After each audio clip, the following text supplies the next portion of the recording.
What does it mean to be free? Because we're often searching for freedom, and so often we have different ideas about what that means, or how that will feel or look like. Usually our ideas are something to do with being free from certain circumstances or certain experiences, or a kind of a freedom that is dependent on feeling in a certain way, always feeling free.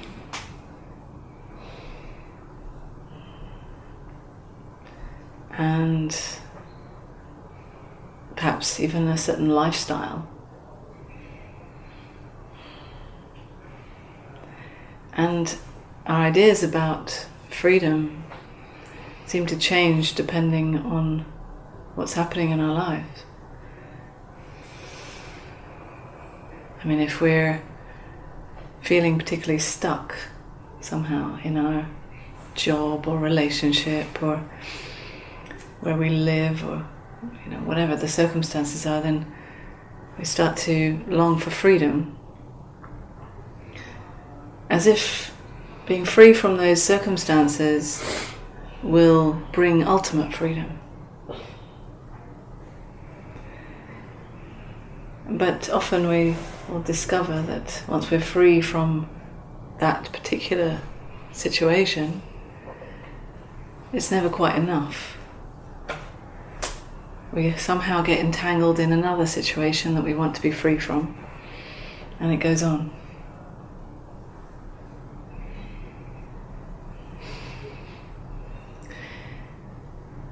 We perhaps even try to be free from all situations and just go off and live in a monastery or in a cave without any possible entanglements.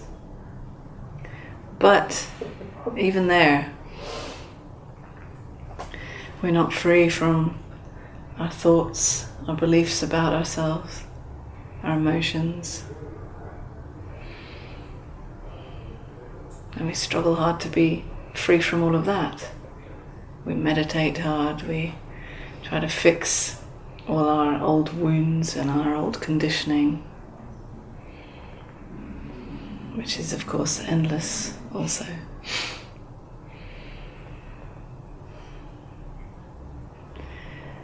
Because anytime you believe that you are the one who is not free, that you are the one that is caught up in experiences, circumstances, or even thoughts and emotions and beliefs, when you believe that you are the one that is caught up, then it will feel like you're stuck in a prison. And then of course you long to be free from that.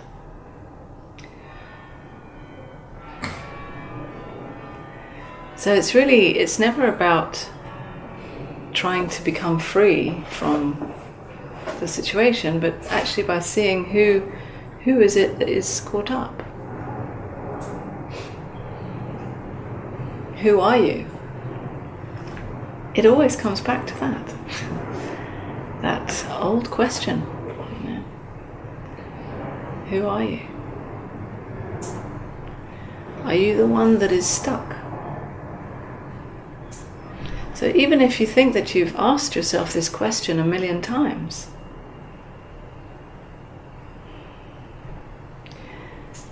it's still so often about identity.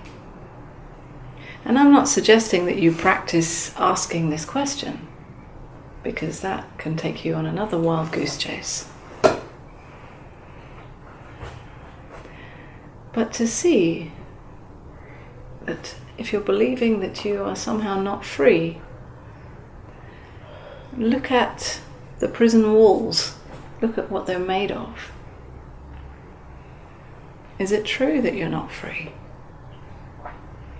Is it true that these circumstances can really imprison you?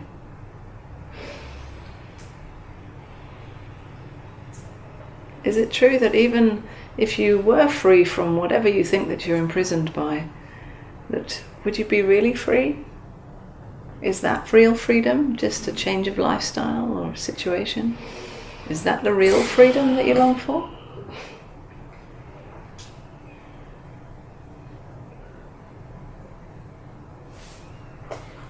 So, real freedom, it's not dependent on any circumstances. It's not dependent on how you feel. It's not dependent on who you're with or how much you meditate. It's not dependent on any old conditioning playing out. It's radical freedom. It's the freedom of who you are. Who you are is always free. Simply aware of what is happening. And although you may be completely touched by what is happening, paradoxically, who you are is untouched, always free, even if you are actually in a prison. Who you are is free. Aware of the circumstances, aware of the sensations, the experience just the way it is, knowing it, and yet aware of it. So this awareness that you are, this ultimate freedom that you are, doesn't actually protect you from the circumstances. Doesn't mean that you don't feel the pain of the situation.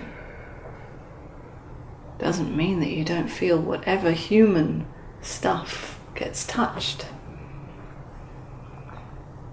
It is a paradox.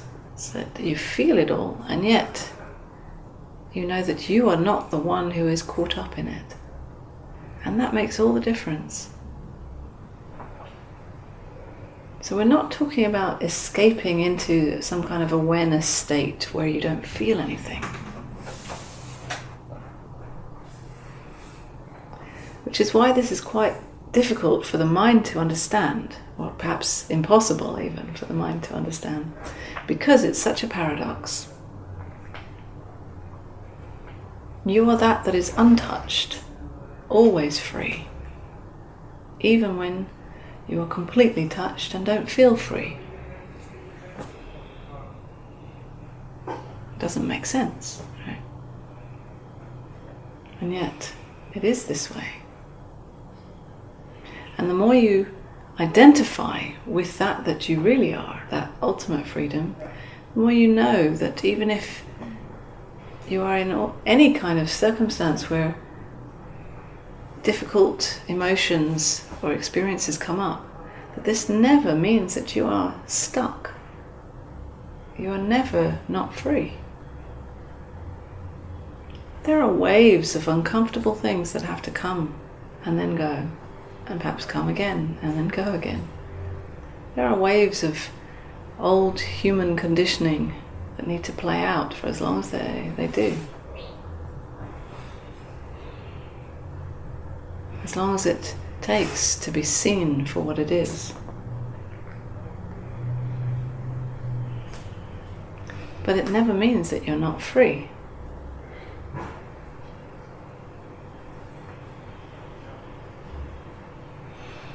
So you can go traveling around the world, as I did, for many years, searching for the perfect place to feel perfectly free.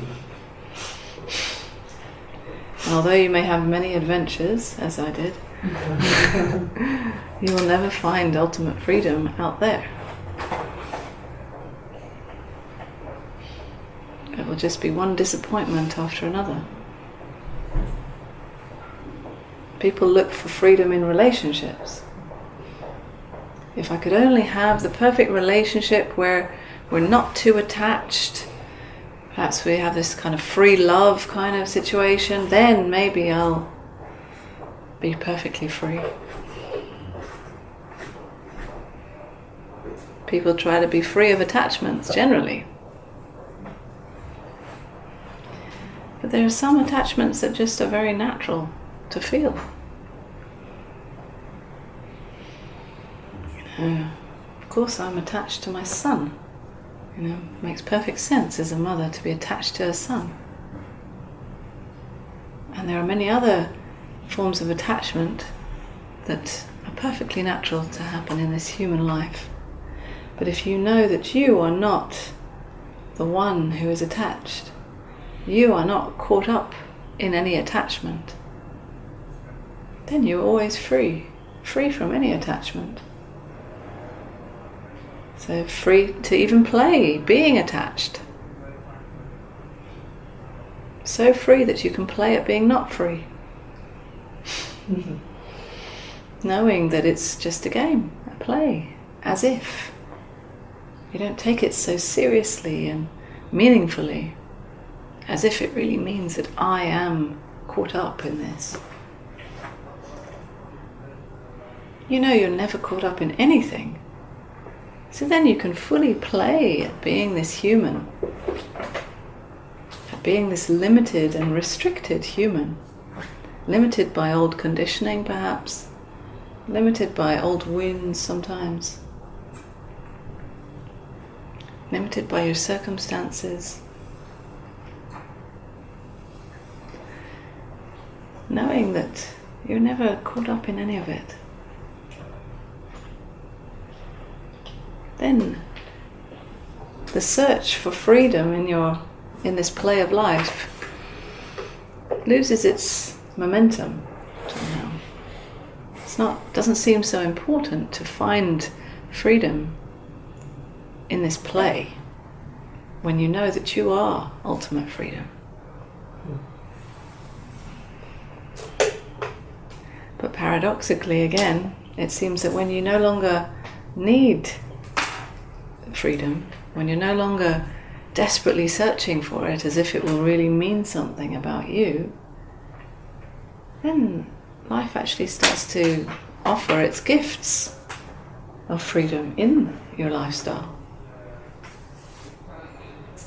Your lived experience seems to start to feel more free, not through any trying or effort, but actually in not needing to be free, because you are already free. You notice, well actually, I'm quite free in my life as well. As a kind of a byproduct of this losing the search for freedom, you discover the freedom that's already here.